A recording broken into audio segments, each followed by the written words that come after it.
Medina ছিল খেজুর বৃক্ষ সমৃদ্ধ অঞ্চল।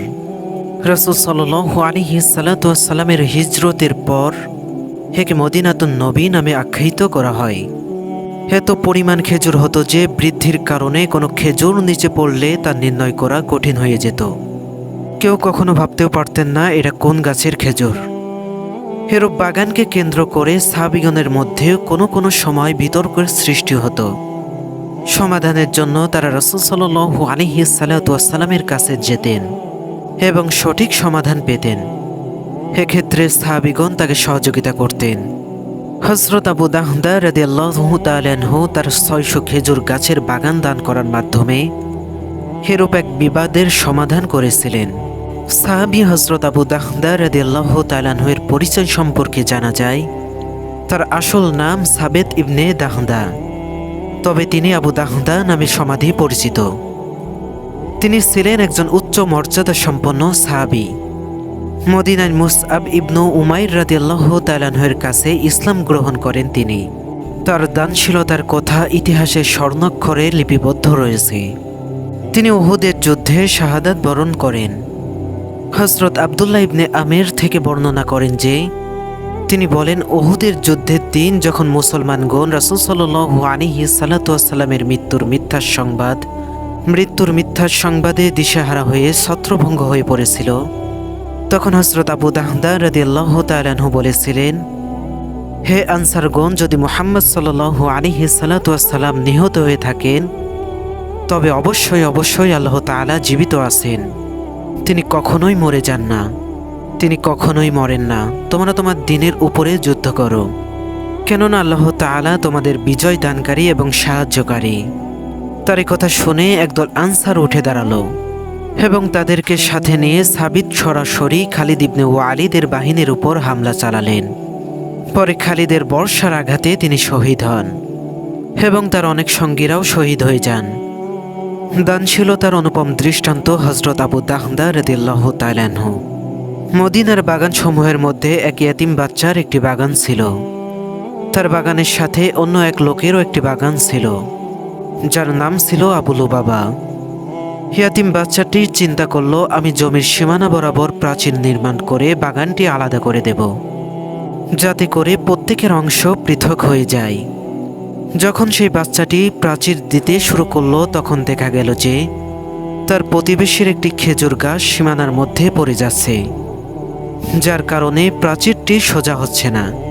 তাই সে তার প্রতিবেশীর নিকট গিয়ে বলল, আপনার বাগান অনেক খেজুর গাছ, আমি একটি প্রাচীর দিতে চাচ্ছি, কিন্তু আপনার একটি খেজুর গাছের কারণে প্রাচীরটি সোজা হচ্ছে না। ওই গাছটি আমাকে দিয়ে দিন, তাহলে আমার দেয়ালটি সোজা হয়ে যাবে, এতে আপনারও কোনো ক্ষতি হবে না। অতঃপর লোকটি বলল, আল্লাহর কসম, আমি খেজুর গাছটি দান করব না। ইয়াতীম ছেলেটি বলল, ভাই, আপনার তো কোনো ক্ষতি হবে না, হয় আপনি খেজুর গাছটি দান করুন, না হয় আমার কাছ থেকে এর মূল্য নিয়ে নিন। সে বলল, আল্লাহর কসম, আমি এর কোনোটাই করব না। ইয়াতীম ছেলেটি তাকে বোঝানোর চেষ্টা করল, প্রতিবেশীর অধিকারের কথা বলল, কিন্তু সে ছিল দুনিয়া প্রেমিক। তাই না সে ইয়াতীমের অসহায়ত্বের প্রতি লক্ষ্য করল, আর না প্রতিবেশীর অধিকারের প্রতি। তখন ইয়াতীম বলল, তাহলে কি আমি প্রাচীর দিব না এবং তাকে সোজাও করব না? তখন সেই প্রতিবেশী লোকটি বলল, এটা তোমার ব্যক্তিগত ব্যাপার, হে ব্যাপারে আমার কিছুই করার নেই। ইয়াতীম যখন তার কথায় নিরাশ হলো, তখন সে চিন্তা করল যে এমন একজন ব্যক্তি আছে, যদি তিনি সুপারিশ করেন তাহলে হয়তো আমার কাজটি হতে পারে। কথা মনে করে সে মসজিদে নববীর দিকে রওনা হলো।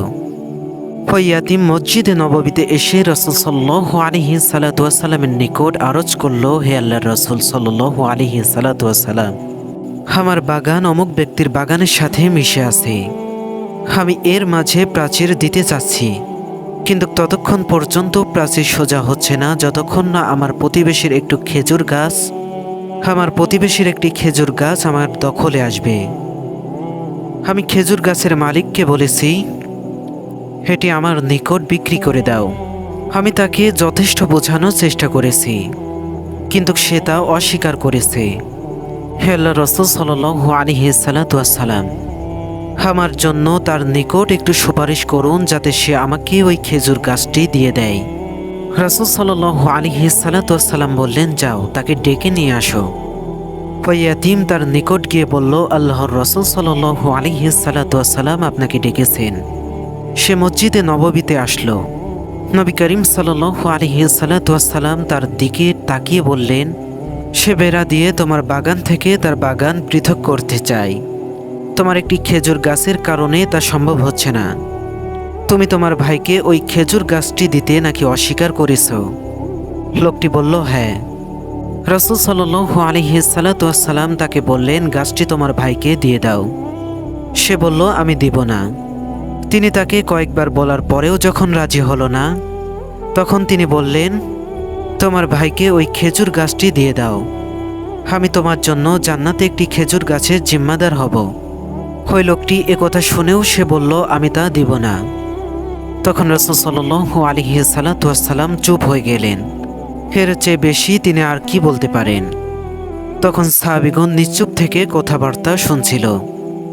উপস্থিত লোকদের মধ্যে হযরত আবু দাহদা রাদিয়াল্লাহু তাআলা আনহু ছিলেন। মদিনায় তার খুব সুন্দর একটি খেজুর বাগান ছিল। সেখানে 600 খেজুর গাছও ছিল। সুস্বাদু খেজুর গাছের কারণে বাগানটি খুবই প্রসিদ্ধ ছিল। এর খেজুর ছিল খুব উন্নত মানের এবং বাজারে তার যথেষ্ট চাহিদাও ছিল। মদিনার বড় বড় ব্যবসায়ী এ কামনা করত, যদি এ বাগানটি আমার হতো। হযরত আবু দাহদা রাদিয়াল্লাহু তাআলা আনহু ওই বাগানের মধ্যে খুব সুন্দর করে একটি ঘর নির্মাণ করেছিলেন। সপরিবারে তিনি সেখানে বসবাস করতেন। মিষ্টি পানির কূপ এবং বাগানের গুরুত্ব আরও বৃদ্ধি করেছিল। হযরত আবু দাহদা রাদিয়াল্লাহু তাআলা আনহু তখন রাসূল সাল্লাল্লাহু আলাইহি সাল্লামের কথা শুনছিলেন। তখন তিনি মনে মনে ভাবলেন যে এ দুনিয়া কি, আজ নয়তো কাল মৃত্যুবরণ করতেই হবে। এরপর শুরু হবে চিরস্থায়ী জীবন। সে ভাবল, যদি জান্নাতের একটি খেজুর গাছ পাওয়া যায় তাহলে আর কি চাই। সামনে এসে আবু দাহদা রাদিয়াল্লাহু তাআলা আনহু বললেন, হে আল্লাহর রাসূল সাল্লাল্লাহু আলাইহি সাল্লাম, যে কথাটি আপনি বললেন এটা কি শুধু তার জন্যই? আমি যদি ওই ব্যক্তির কাছ থেকে ওই খেজুর গাছটি ক্রয় করেই এতিমকে দিয়ে দেই তাহলে কি আমি জান্নাতের খেজুর গাছের মালিক হব? তখন রাসূল সাল্লাল্লাহু আলাইহি সাল্লাম বললেন, হ্যাঁ, তুমি অবশ্যই হবে। তোমার জন্য জান্নাতে খেজুর গাছ থাকবে। হযরত আবু দাহদা রাদিয়াল্লাহু তাআলা আনহু ভাবতে লাগলেন, এমন কি সম্পদ আছে যা আমি ওই ব্যক্তিকে দিয়ে খেজুর গাছটি ক্রয় করব? তিনি ভেবে দেখলেন, মদিনায় তার একটি খেজুর বাগান আছে। সেখানে 600 খেজুর গাছ, পানির কূপ এবং একটি বাড়ি আছে।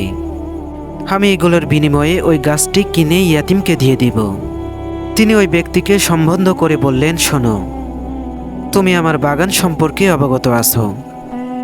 সেখানে 600 খেজুর গাছ আছে। 600 খেজুর গাছের সাথে আমার একটা ঘরও আছে এবং কুয়াও আছে। তখন সে বলল, মদিনাতে এমন কে আছে যে আপনার বাগান সম্পর্কে জানে না? তিনি বললেন, তাহলে তুমি আমার ওই সম্পূর্ণ বাগান গ্রহণ করে তোমার ওই খেজুর গাছটি আমাকে দিয়ে দাও। তখন ওই ব্যক্তি বিশ্বাসই করতে পারছিল না। সে আবু দাহদা রাদিয়াল্লাহু তাআলা আনহুর দিকে তাকিয়ে ফিরে বললেন, আসলেই কি সত্যি আপনি আমাকে দিয়ে দিবেন? তখন সে বলল, আমি অবশ্যই তোমাকে এটা দিয়ে দিব। লোকজন যখন তার কথার ব্যাপারে সাক্ষী হলো, তখন সে বলল, হ্যাঁ, আমি তোমার খেজুর গাছের বাগান গ্রহণ করলাম এবং ওই খেজুর গাছটি তোমাকে দিয়ে দিলাম। যখন তিনি ওই খেজুর গাছের মালিক হয়ে গেলেন, তখন ওই ইয়াতিমকে বললেন, এখন থেকে এই খেজুর গাছটি তোমার। আমি তা তোমাকে উপহার হিসেবে দিলাম। এখন তোমার দেয়াল সোজা করতে আর কোনো বাধাই নেই। এরপর হযরত আবু দাহদা রাদিয়াল্লাহু তাআলা আনহু রাসূল সাল্লাল্লাহু আলাইহি সাল্লামের দিকে তাকিয়ে বললেন, হে আল্লাহর রাসূল সাল্লাল্লাহু আলাইহি সাল্লাম, এখন কি আমি জান্নাতে খেজুর গাছের মালিক হলাম? তখন রাসূল সাল্লাল্লাহু আলাইহি সাল্লাম বললেন, আবু দাহদার জন্য জান্নাতে এখন কত বিশাল বিশাল খেজুর গাছের বাগান অপেক্ষা করছে। বর্ণনাকারী হযরত আনাস রাদিয়াল্লাহু তাআলা